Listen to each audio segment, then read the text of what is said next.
Good afternoon. Welcome to the American University Museum at the Thomson Art Center. This is our second major exhibition of Ralph Steadman. Amazing. And I mean, just trying to imagine traveling 145 works of art across the pond and getting it set up like this. It's an amazing team that works with Ralph, and that's why we did 2 shows, because it was so much fun. I just wanted to express my real great thanks to United Therapeutics that sponsored this show, and couldn't happen without them. So, thank you.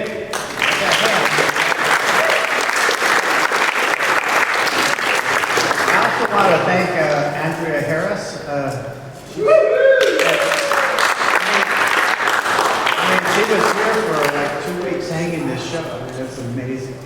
You know, believe me, this is an accomplishment.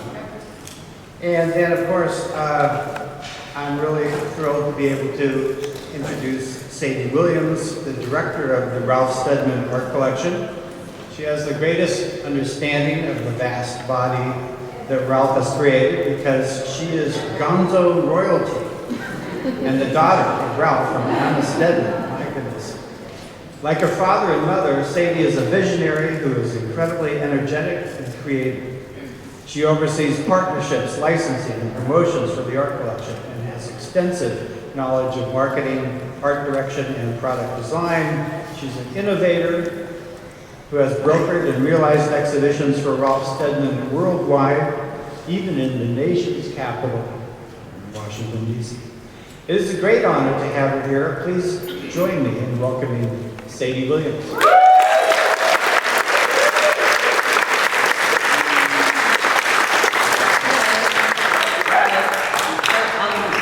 I'm not very good on the tech, so there's going to be some things on the illusion will be broken, so just go with me on it a bit.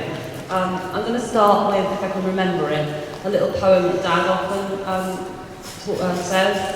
It's a sort of old music hall poem, and I'm going to start with that. One day last September, as far as I remember, I was walking down the street with manly pride. My heart was all aflutter, she is, as I lay there in the gutter, and I found a pig lying by my side. My heart was all aflutter, and I lay there in the gutter, and a lady passing by was heard to say, "You can tell a man who horses by the company he chooses," and the blooming pig got up and walked away.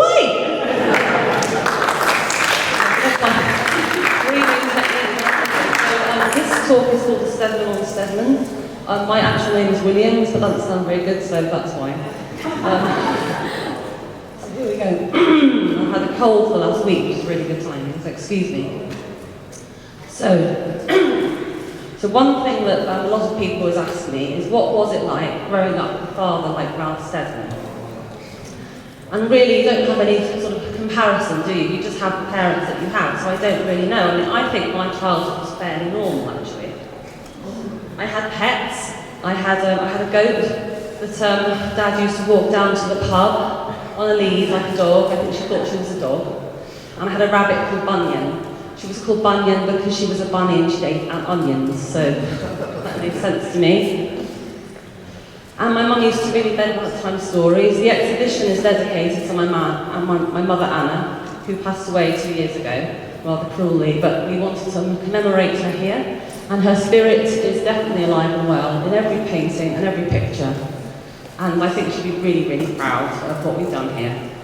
But yeah, she used to read me bedtime stories, which was it's very normal. Of course, a lot of the books she used to read me were written and illustrated by my dad.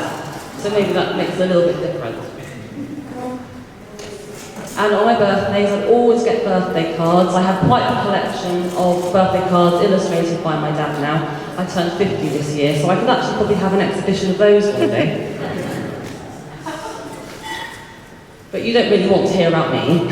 You want to hear about the man who's creating all this wonderful artwork on the walls, and that I hope you've really been enjoying today. So he was born in Wallasey. He always liked to say he's Welsh. He was actually born in Wallasey, that's in England. But they fled from the Blitz during World War II. His first memories are of being in an Anderson shelter with the bombs falling and the sounds of his mother knitting, the knitting needles clicking through the night to keep her calm and help her keep calm her children, which was Ralph and his sister Barbara. And you can see a photograph there.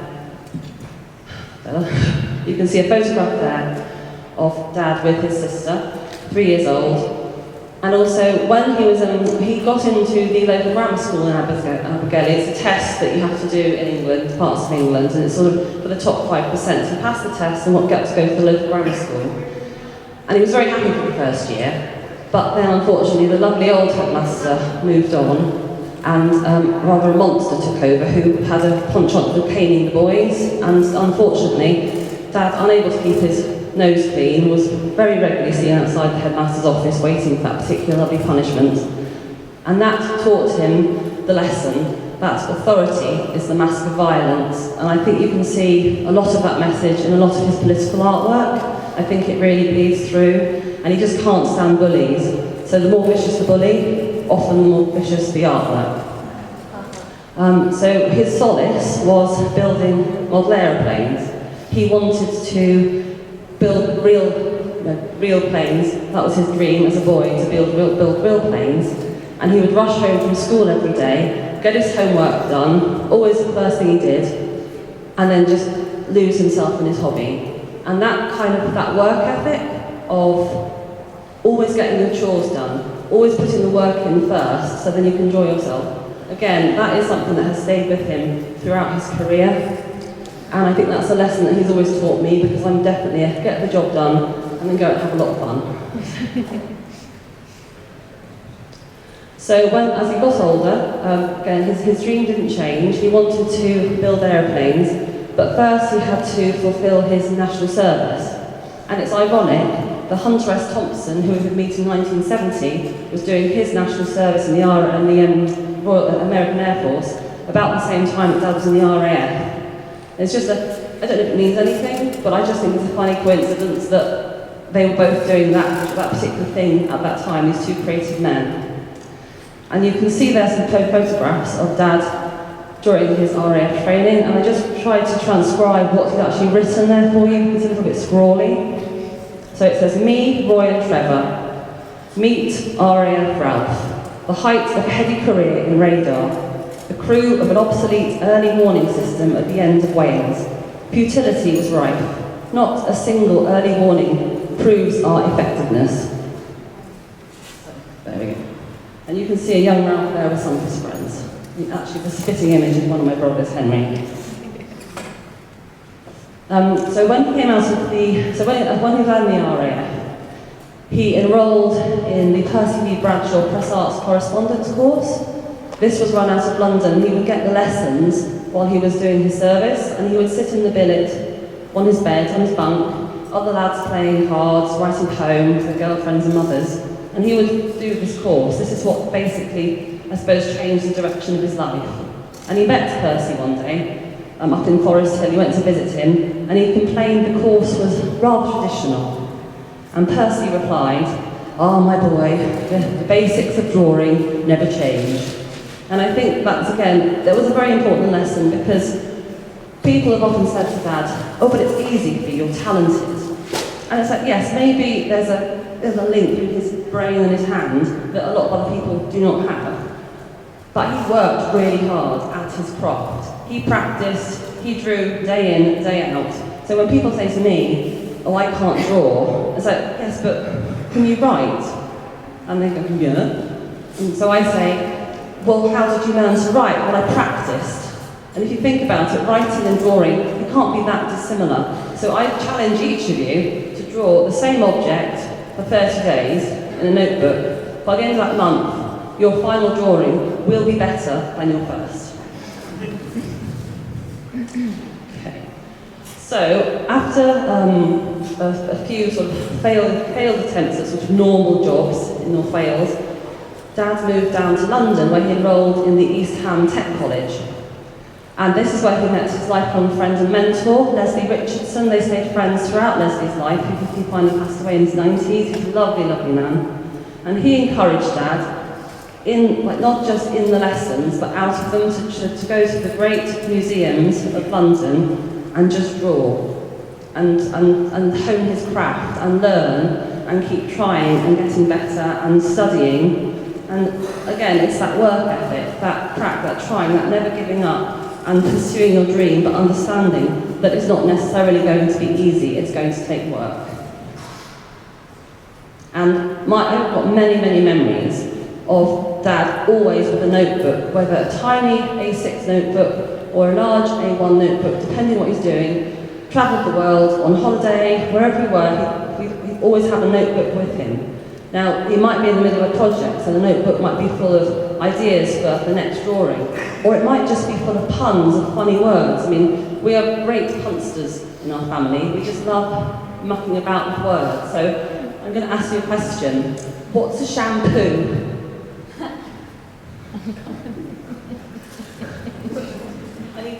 Any answers? Any thoughts? Shampoo? Yeah, what's a shampoo? It's a fake piece of crap. Exactly. Well done. So these are just a couple of shelves in the studio that are full of notebooks that date back to the 1960s. And they're just full of all sorts of projects. There are some, I think there's a couple of samples of notebooks on display here as well. But so yeah, the notebook you flick through, there'll be notes, there'll be writing, there'll be little sketches. Again, it's that constantly just honing, constantly drawing, always just wants to capture that next moment. And here you see some more of his sketches. So the gentleman selling papers is just a normal person who Dad would have encountered on the streets of London as he was working or walking around. Beautiful picture, I think is the cut he saw. That beautiful attention to detail, the lines, it's sort of finesse in them, and just some studies of some items he saw, I guess, in the V&A Museum. But that just always drawing, always looking, always just capturing that moment, because you never know when it's going to come and be useful in a drawing. So you can see the guy with the pint, those characteristics are things that he saw every day, and they're exaggerated, but it's just the normal life is bringing it into the cartoon. So Dad often tells the story of his signature, and so when he started, there were these cartoonists like Giles and Vicky. They had very punchy, very short names, and so Dad wanted to emulate that, these people who he admired and he wanted to become like. So he used to sign his name Stead, and his mother one day asked him rather plaintively, "What's the matter? Are you ashamed of your name or something?" And so Dad just sort of half-heartedly put in the M-A-N, and that is literally how the Stead became Steadman. And when we were looking through the archive trying to put this show together, we came across these two cartoons, and I was sort of looking and thinking, why has he drawn this one twice? And it's the fact that it's when it looks like it could be the moment when the signature changed. And again, I just love the fact that there is that record, that moment. It's pivotal, because his signature has become so much part of iconography over the years. And I just think it's lovely that we've managed to find that moment of change. And obviously later he added the Ralph as well. That's probably the 1970s, early 1970s, late 60s. But I just, the fact that these two cartoons are so almost exactly the same, but it's that moment in time, it's the pivotal switch. So in the 1960s, this Alice in Wonderland is an absolutely beautiful collection of works. I don't know if you know it. It won an award in 1972. And it all just stands alone. It's quite different because it's so clean and the lines are so beautiful. He's emulating slightly to Neil, but also some of the cartoonists in the 19th century, like Hogarth. But what I really want to draw your attention to is the vertical line that some editor has decided it's appropriate to say how big they want to reproduce the artwork in the book. And it just tells you a little bit about how unvalued some of his work used to be, that it's okay just to scrawl on top of it, because I don't think you do that to a Picasso. And on the back of a lot of these artworks as well, you can see there's very faintly the pencil editor's marks, but like how things have been mounted from previous exhibitions. And sometimes it makes me angry, but also sometimes I think, well, this is the story of the life of some of these pieces. This tells us a little bit about where they've been, where they've seen, and where they've gone. And so I just, I think the message really is the sort of how interesting it is that now we sort of emulate these works so much, but they were really they were very throwawayable. He lost an awful lot of originals in newspaper offices when you had to send the original out. And he tells a story of when he went to dinner with a journalist who was invited around the house for dinner. They were sitting at the table, and he looked up and he saw one of his works on the wall. He said, "Oh, that's one of mine." He said, "Oh yeah, I picked it up in the editor's office. I didn't want it anymore." And he went, "Well, yes, but it's mine." And the guy goes, "Oh, well, what do you want for it?" And so Dad sort of looked around, looked at him and said, "I'll take the dining table." And actually, that is the dining table that I now have in my kitchen. So I think you probably know his most famous collaboration is with Hunter S. Thompson. And he did this many times through their friendship in various media. So we have one there, Dr. Hunter S. Thompson is in charcoal. There's the one about the top is in biro with a bit of watercolour, possibly a bit of wine or beer, probably spilled on there just for fun. And then you've got the lower one. This is a commemorative piece that he did after Hunter's passing. But it's quite interesting. It does use several key techniques, I suppose. So you've got the body of Hunter is a photocopy of anatomical drawings, but he's put it on a photocopier, and as the light goes across the plate, he's sort of moved it so it gets manipulated and blurred, and sort of it's familiar but it's unfamiliar. And then you've got the glasses are the concentric circles. He uses a compass that he dips in ink, and he keeps the point in the same spot to make those concentric crazy circle eyes. And also the very famous Pyramid in Las Vegas landscape that, again, you will see it feature in many drawings throughout his career, and I think there are a few pieces here where it repeats and repeats and repeats.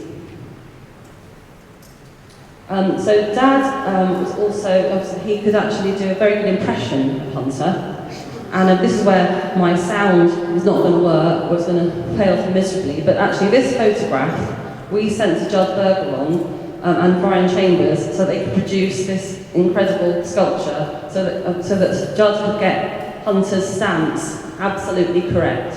So I'm just going to see if this sound works, because I did manage to get Dad to do a little impersonation of Hunter.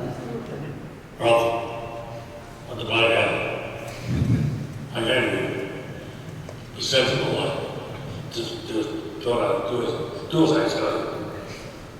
Come on now. Oh, God's sake. Oh, man. No, don't do that.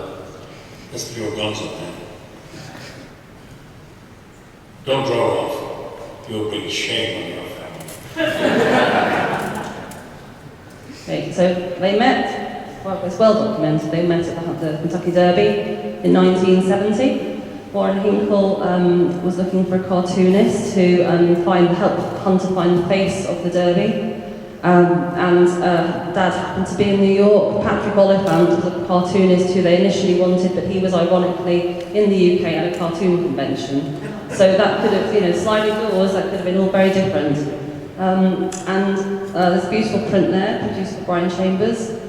But what happened, one of the adventures that happened was that on his way to the Derby to do the drawings, Dad left all his inks in the back of the taxi. And when he got to where he was staying, he had no ink to draw anything, but the people he was staying with, the wife was actually an Avon representative.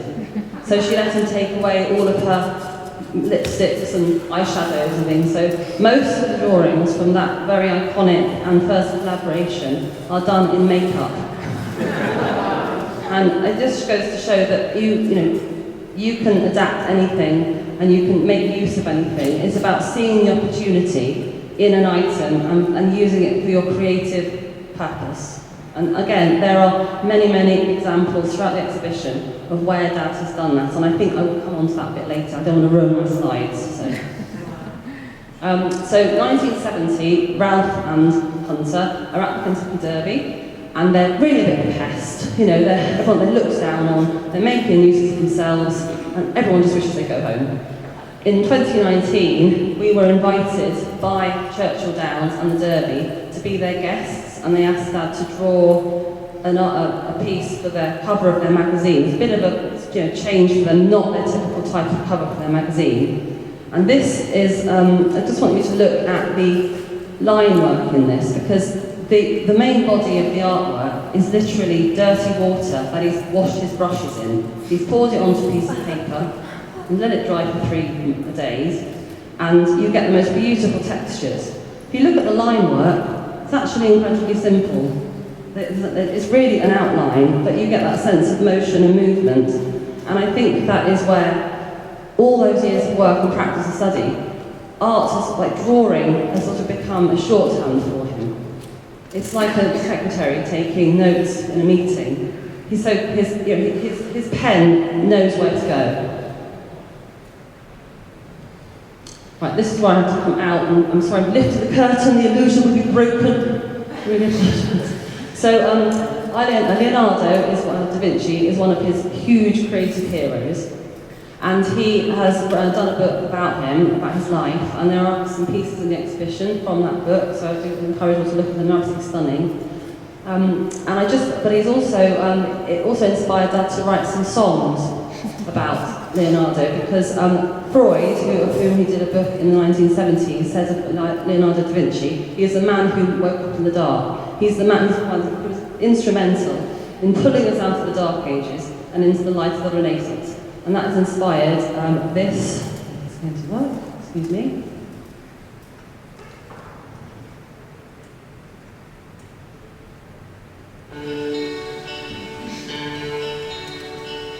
Give back the dream, don't let it go. Don't take away the things I know. I cannot live inside a shell, except the man who woke up in the door. Give back the dream, don't throw it away. Don't brush aside the things I say.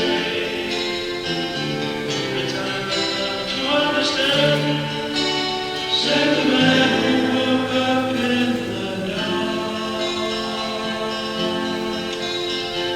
Give back the dream, don't let it go. Don't take away the things I know. I cannot live inside a shell. Said the man who woke up in the dark. Seamless.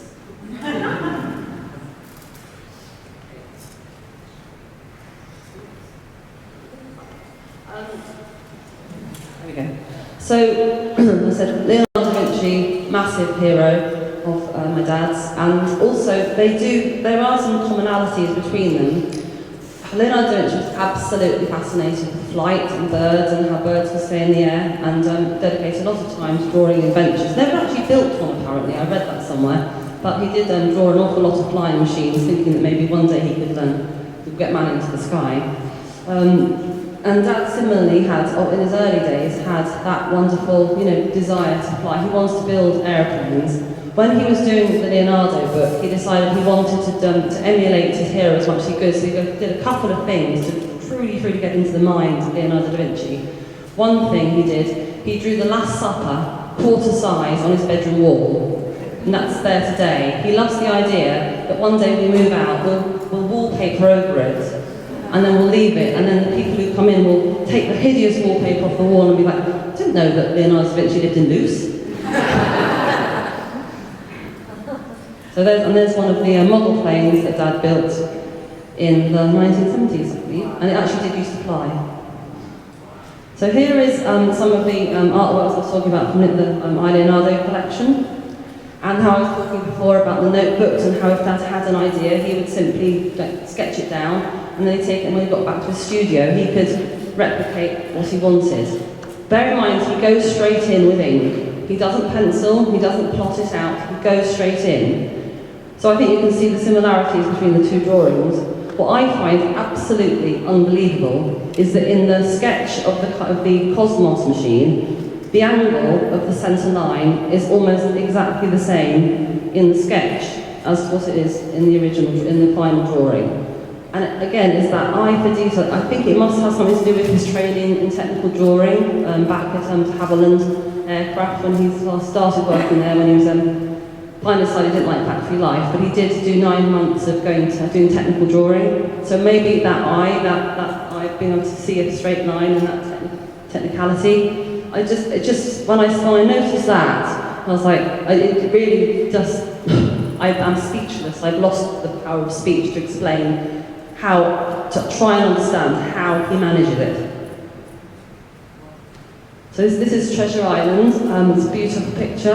I absolutely love how the gold sort of reflects up to the faces of the pirates. But actually, again, when you look at the way he's drawn the gold, it's very loose, it's very free-flowing, in contrast to some of the quite detailed line work on the faces of the pirates and the parrots and things like that. Again, in Treasure Island, he managed to pull some of our local life into the illustrations. So the Admiral Benbow pub is actually based on our own lovely Chequered Inn in Luce, our local pub. And actually the launch for this book was upstairs in the pub. It was a very debauched evening, I believe. I was only 13. But it was quite classy. But again, so often in his artwork, you see little nods to real life, like his life, the moments in his life. Alice, in Alice in Wonderland, is based on my eldest sister, Susanna. This is the face of my sister. She's very proud of it. I don't know why she's proud of it. She looks like a sulky little thing. But Owen Meow, oh, so lovely. I absolutely adore him. He was found fallen out of his tree in the garden, and Dad rescued him and took him off to the local owl sanctuary to be nursed and raised, and he successfully was then released into the wild. It's such a beautiful drawing, very, very unsteady, very tender. And what I kind of want you to focus in on is the eyes, because they've got so much expression. And I was looking at this piece. Kerry Levy, who Dad did the Conservation Trilogy with, says often about Dad's work, because obviously he drew all the creatures and birds for Kerry. He often says about the eyes, they're so piercing and they're so soulful and they have so much expression. So I thought, look at this then. So I might have laboured this point a little too much, so I do apologise. So here is the elephant, the little baby elephant, poor pygmy elephant. So gorgeous. And again, the eye is a very simple little just pinpoint, but it actually has so much life. Again, it's that sort of almost minimal use of effort to find it. And this is the shrike on the bike. So I zoomed in on this one, and I don't know if you know if it was an eye when you look at it close up. It's actually quite abstract. It could be a modern artwork hung on a wall in a museum. You could just blow that bit up. When you step back and you pull back and you see the whole artwork, the shrike looks almost accusingly out because he's really annoyed at us all, because he's basically endangered. So it's the simplicity and how he knows when to stop as well, and to capture that sort of that look. Again, your own California condor is endangered, but the eye, again, it could be a sort of a messy mirror or something. You wouldn't know it was an eye without the whole context, but the way he's looking at you, he captures that sort of that emotion. And the lovely Philippine eagle, sort of the weight of the world on his shoulders. When you go into the eye, you see how simple it is. It's really just 2 half circles and a bit of cross hatching. Incredibly, how he captures that emotion. I did thought I was going to labour this point a little bit, didn't I? So the langueur, it's literally a circle with a dot in the middle and a little bit of texture. And then the way he captures the reflections in the hula painted frog. There's just so much feeling and just expression in the eyes. So if you do get a chance to have a look at the Conservation Trilogy books, you'll see that playing all the way through. A single creature that won't make you feel guilty for their plight. So in the 90s, Dad had the most amazing commission. He used to travel the world, the vineyards of the world for odd bins. And I was lucky enough, I went on a couple of trips with him. And these are photographs from a trip. I just finished my A-levels, 18 years old, and we went to Spain. We had the most amazing dinner in the Faustino cellars. They must have like 5 courses, wine with every course. It was really quite full on, and it was absolutely stunning. We weren't feeling very well the next day. I'm not going to lie, it was not pretty. So off poor Dad and Gordon, the marketing director, had to go and do more tastings. And so me, my sister Genevieve, my mum, are kind of sat dolefully in front of a fireplace, feeling very, very sorry for ourselves. And suddenly out come these sort of cotillion of servers with lovely silver trays covered with these bottles of different flavoured liqueurs that they were testing. Yeah, it didn't go, it went downhill. But we took them home, we took a load of these things home. They tasted delicious in that context. Got them home. No, not good, not good. But yeah, just the adventures, the silly things we used to do. And we always talk about that trip as just being so much fun. But I don't know why there always alcohol involved. So this picture is in the exhibition. You can see it on that wall over there. So by Randall Gray from Body Doom. And it's just startling, it's a startling portrait. Again, not really sure how he could envisage something like that. How did that come from here to there?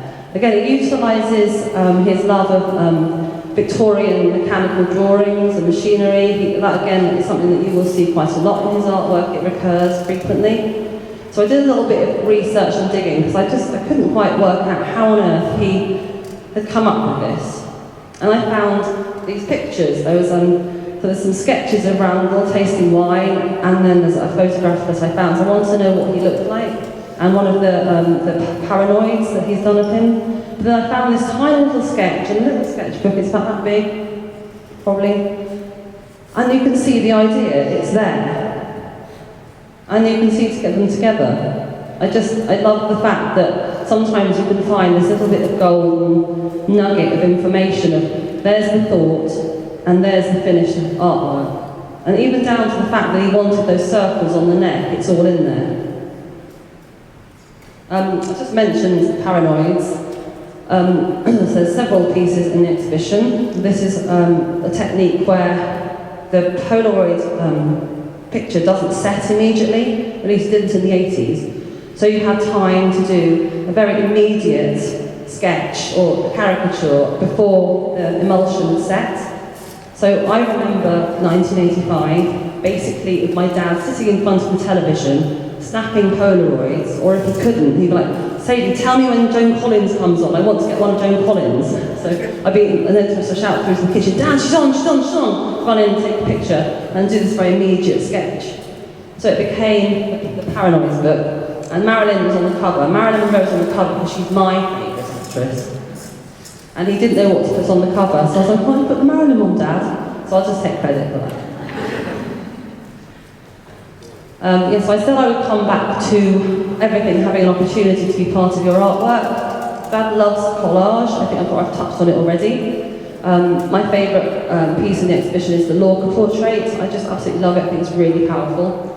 The way it was done, the background is all collage of pieces of backing paper that he had underneath artworks that caught the extra blots and run off bits of ink and things like that. That's what the entire backing is made of. The face is a photocopy done in that method of moving the piece you're photocopying, so it kind of distorts, elongates, changes.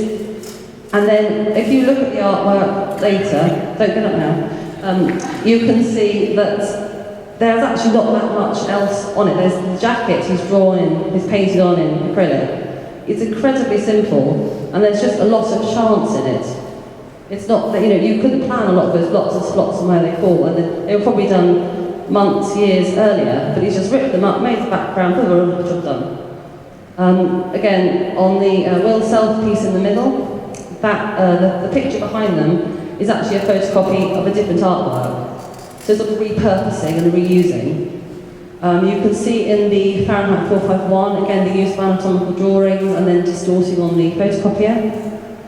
The trough of disillusionment, which I think we can all relate to that feeling of not being able to work technology. Hello. Again, probably more traditional use of collage, but again, the figure in the middle is just some very splatty line forms. There's not an awful lot of drawing in it, but the image still has impact. And then we have the Austin Reed just locate the use of the Austin Reed logo on the bag is for the Punch magazine cartoon. I think it just locates that cartoon very, very quickly for his audience. They'd be very familiar with this shop on Carnaby Street. And then we have our poster boy picture. Again, the use of the backing paper has been just stuck at the top, and the use of the mechanical photocopies of Victorian machinery and things like that. And this, no judgment, honestly. So again, this is an example of the dirty water period technique, where Dad pours the water or ink, maybe colours it with ink, pours it from a great height, leaves it for 3 days to dry. And then when it's dry, he finds the image, he pulls the image from it. Once again, sorry to go on about this, but the amount of actual drawing in this piece is so tiny. It's really just the outlines of the coat and the mouth and the eyes. I think it's fairly obvious who it is, and to capture that, and like I said, over the years, I feel like his art has become like a shorthand. He knows exactly where to place the line. He's an absolute expert at it. It really is incredible. But again, it comes down to, and I will say this to the young people in the audience particularly, it comes down to hard work and practice. You can't get good at something, you don't practice. So here is, I'm going to see if this works. Oh. This is the dirty water technique in action.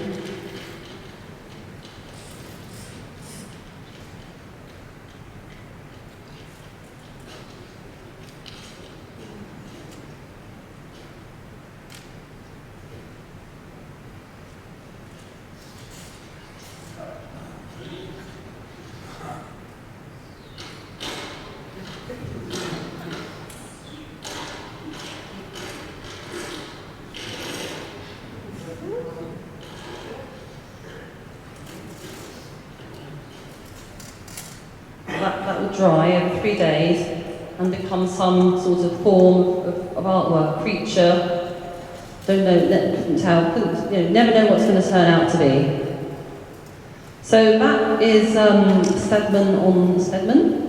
I'm going to leave you with the song just because I need to go and have a moment, but I believe I'm doing a Q&A. Am I doing Q&A, Jack? Yep, okay. Let me I'll leave you with that. Again, seamless.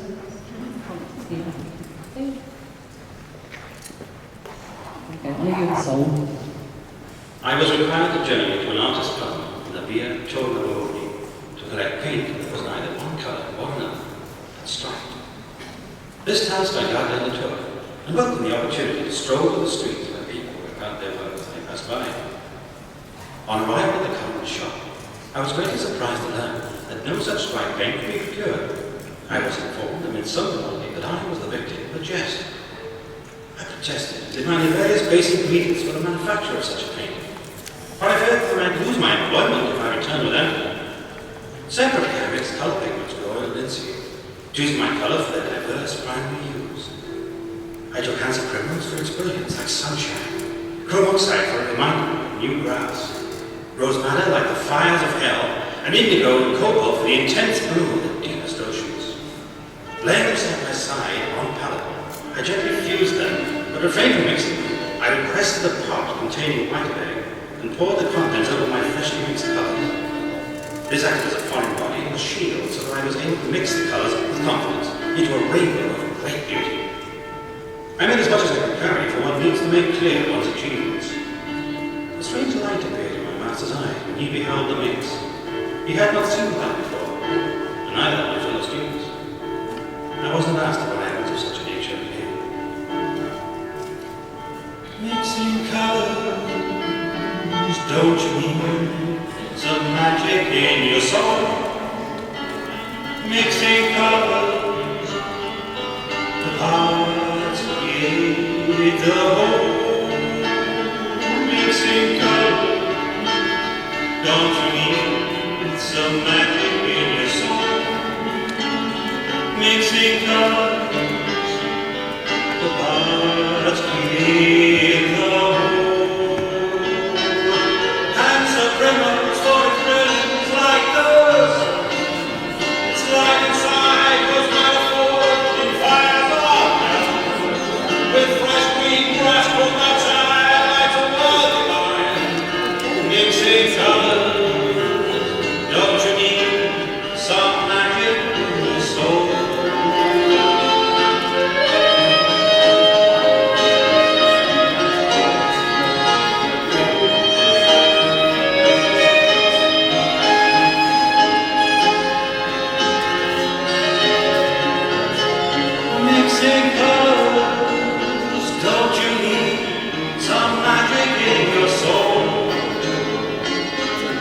the cobalt sees the darkest ocean path.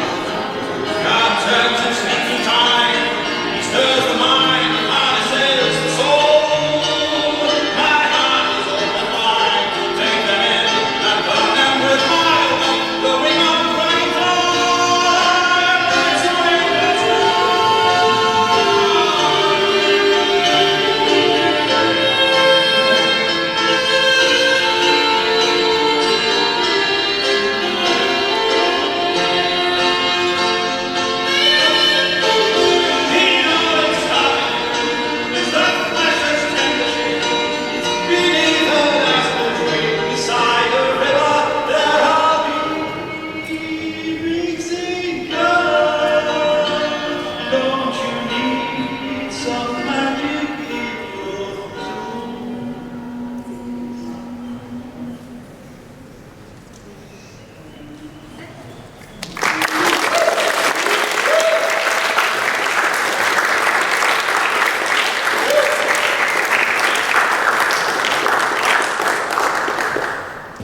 Do we have any questions?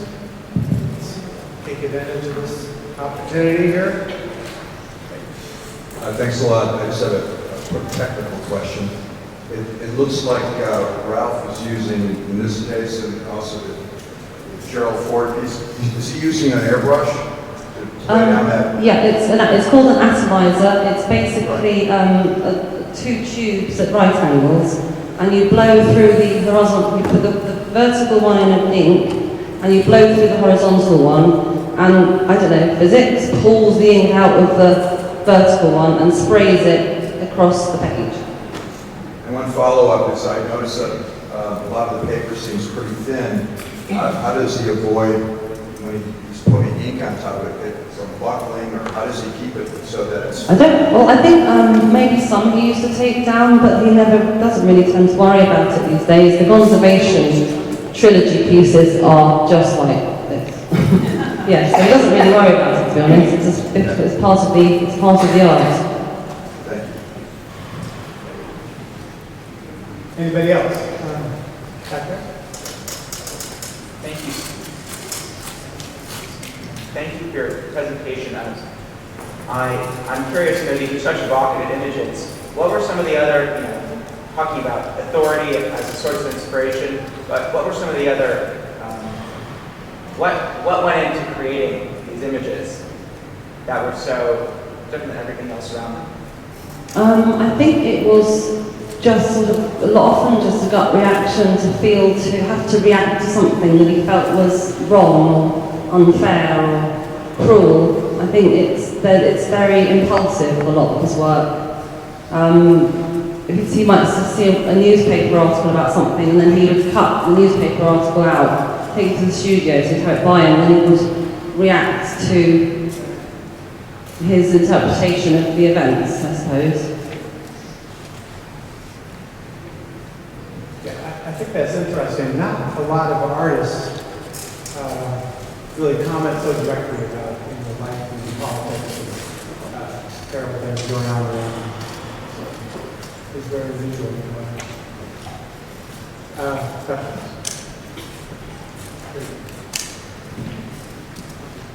Thank you, Jack. Just about every artist has been influenced by artists before then. I was wondering if your dad might have been influenced by Gilray or Cruikshank or Rollins. I definitely think that, yes, I do think that's very likely. Picasso is a massive influence and hero of his. Also George Grosz and John Steinbeck, I believe. But yeah, I think because England has a really long tradition of cartoonists and cartoonists commenting in the newspapers, and sort of basically calling politicians to account. I think he definitely has been influenced by that and sort of by that knowledge of what was gone before. So I would definitely say that's the case. Yeah, I guess I was contrasting him to Washington, D.C. There's no such rich tradition, besides a few cartoons. Awesome.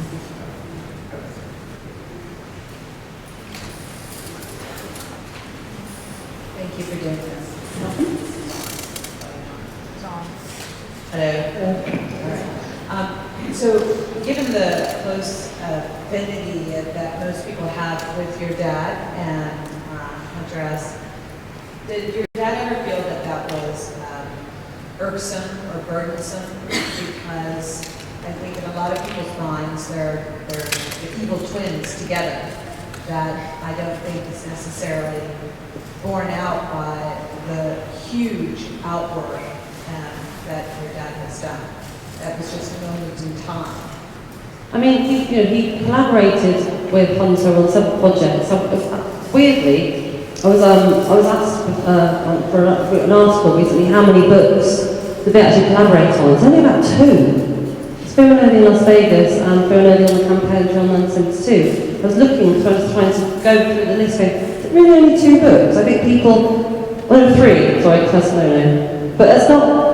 It doesn't somehow seem to match the sum of its parts. But, I mean, the thing is, Dad never let the grass grow.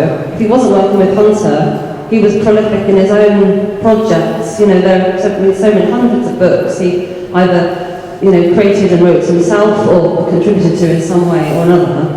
So, I don't know, it bothered him. He loved the opportunity, he loved working with Hunter, he loved the fact that it opened America up to him. A lot of people think he's American. I don't realise he's a rather mild-mannered Welsh gentleman.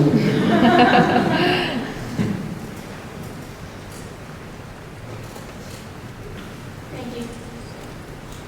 I went onto the website and I was amazed at the number of written by Ralph as well as illustrated by Ralph children's books. Was there one that was your favorite as a child that is still in print that you would recognize? I really like Emergency Mouse. I think that's one of my favourites. Is sort of the main character is called Henry. That's the name of one of my brothers, and I think it's dedicated to me. So it's a really lovely story, Emergency Mouse. But I don't think it's in print, but you can get quite cheap copies on eBay and things these days.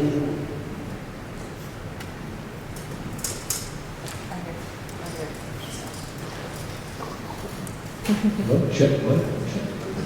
First of all, fantastic show. Question is, how did you meet your dad, and what was that like?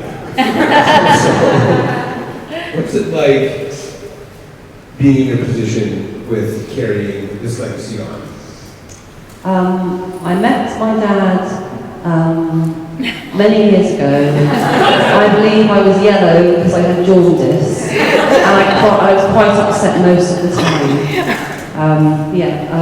The legacy, I think it's an honour.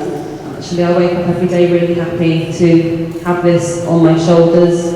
I don't know, you never quite know what's around the corner, but it's a real joy to sometimes just be searching for something through the drawers, and I still get surprised by artworks that maybe I've never really seen or never really looked at, and when you stop and just go, wow. I mean, we have 15,000 originals in the archive, so this is a very, very small fragment of them really, and it was just massive amounts of fun to pull out the ones that we were going to bring over, and to also to be able to be a little bit personal about it, the ones that I love. So I wanted to showcase the children's work, because it's been illustrating children's books for 60 years. And I wanted to put the Lorca in because it's one of my favourites. So it was nice to be able to go, I want to show this one off. I mean, the thing is, you could all come to the archive and have a look and put together a show, and you'd all put together a different show. And that would be very exciting too. You'd all tell a different story. What we wanted to do today was show you some things you're probably very familiar with that you've seen before, but show you stuff that you haven't, so that you could get that sense of surprise as well.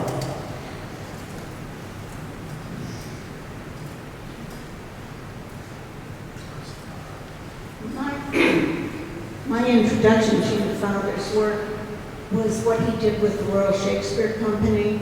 I don't know if it was just one season, but I haven't had a chance to look around if there are any featured. And I know in the other show that they had here, there wasn't much shown, and I just wondered where that fits in with the rest of his work.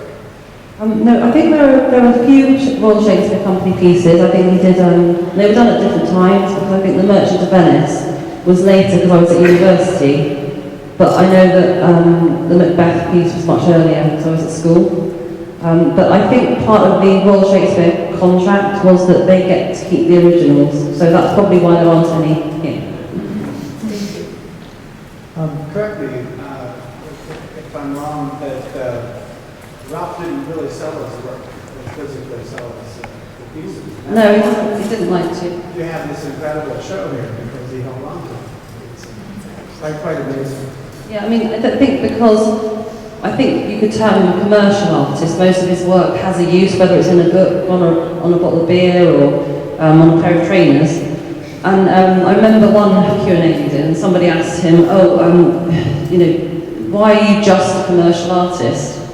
And you think, well, isn't it great that you can put art on all these objects and have it part of your daily life, rather than just simply in a museum where maybe people won't come to see it? But if it's on a product, it's so accessible, and also people use these things to express themselves, to tell you something about the person that they want you to consider them to be. So I think being a commercial artist is an incredibly exciting, career, really. And and now these days, actually, it's so easy to make a product with your art on it, with all these fulfillment, print-on-demand companies, and we use them all the time still. But we just want, whenever we make a product, we want it to be something of quality. But we'll direct you to the beautiful jewellery in the cabinet behind me, and if you scan the QR code, you can buy them online. Well, that Smokey there did that last person. I just lost my train of thought completely. Commercial. Anybody, any other trainers? What are the meanings of these black spots that are on the wall? The black spots. How does that fit in with the art? Hello, I'm the woman of the black spots. My name is Andrea. I'm the person who did the installation. And actually, the idea of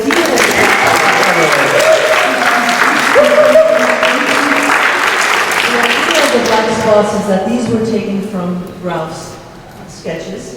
He actually made blotches and splotches and all these things for me to have.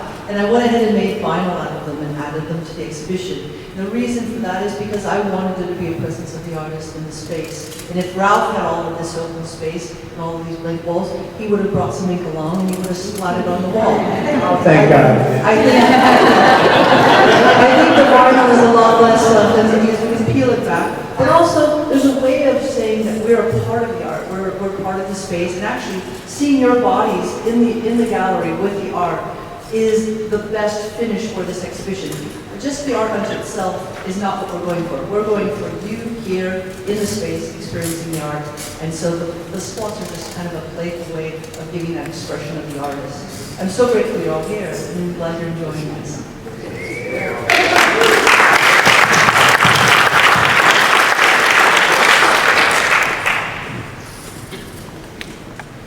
So I've noticed in a lot of the artwork, it's whited over. Like there'll be parts of it, like, I don't know if it's liquid paper, or I don't know if it's to accent a certain part of the painting, or if it's a mistake, or can you provide any insight on that?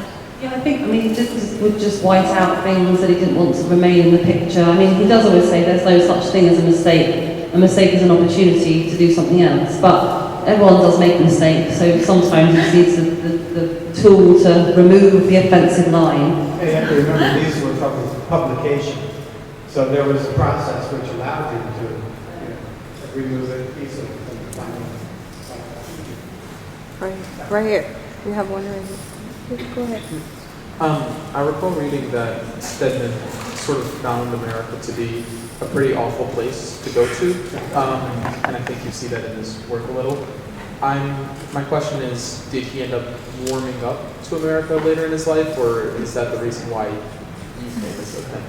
Well, he's 88, so he's a bit tired on the journey really a lot. That's really why he didn't come. But I don't think that's true. I think he found America fascinating. I mean, the brashness, the bigness, the sort of the unashamed capitalism. you know, and the sort of the landscape, the people, everything larger than life. He came, you have to remember, he came from a very small town in North Wales, very provincial, and it took us years to get out of the war. You know, he was still being born in 1936. He was doing national service 18 years later.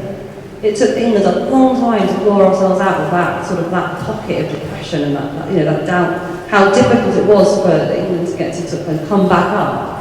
And so to come out to America where it was colourful and it was exciting and there was Hollywood, and it was fascinating and probably overwhelming, I think, for him. But I think as well that kind of contrast, the one person in the world who was going to meet in America was Thomson, who embodied so much of that spirit.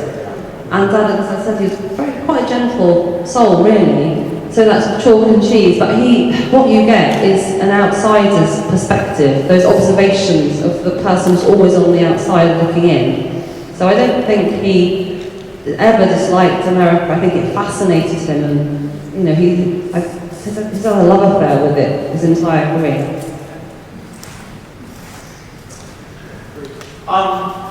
He's had an illustrious career, he's still producing, but as he's looking back on his life now, is there a single project that he is most proud that he did?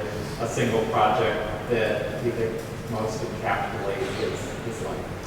I think he really does love the Leonardo collection. I think he immersed himself in it so completely. He did it from the first person's perspective. He wrote as if he was Leonardo. And nothing God's ever did did he do half-assed. He just threw himself into it. But yeah, he often mentions that one of his particular favourites. You could buy the book online.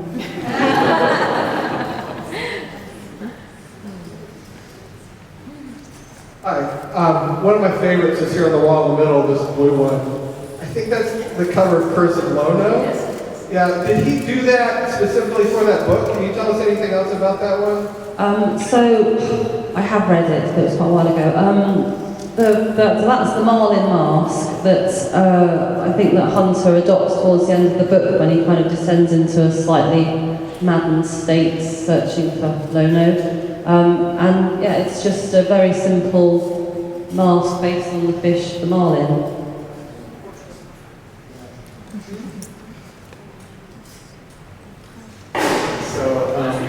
Looking at the last catalog from the last show that was here, from that tour, in this catalog, in a sense, you see the two of them as a chapter 1 and a chapter 2, or just different work in different catalogs displaying what you're talking about? I think they're different. They're different catalogues. We've approached it completely differently. I didn't have anything to do with the design of the first catalogue. I didn't have a great deal to do with the curation of the first exhibition. This time we wanted to go a bit deeper into the design side, and we also want to kind of bring in that element of the sketchbook. Every single page in that catalogue, the latest one, is a different back piece of artwork. So our designer had to go through the studio, finding beautiful bits of paper, turning over drawings, photographing the backs of them, little notes here and there, they call them Easter eggs these days, don't they? But we wanted that sense of it being a bit like one of the sketchbooks. You can buy the catalogue downstairs, and we do need to sell them, because if we don't sell enough, we can't go home. I wanted to just say something. I wanted to thank you, Sadie Williams, for being an amazing, incredible, creative in your own right. But without Sadie's influence and passion and her love for art, the art of her father, and this would not be here today. We're so grateful you gave us the trust to bring it over, and thank you for letting us launch it here at the university again. Thank you, United Therapeutics, and all our guests for coming out. And we just want to let you know that Ralph Steadman will change your life. So this is just the beginning. You're now all going to be getting online, researching more, and coming back again to see the exhibition and taking more of this. But we're so grateful for your passion and for you sharing this with us. Thank you so much, Sadie, for everything you brought to the exhibition. Thank you.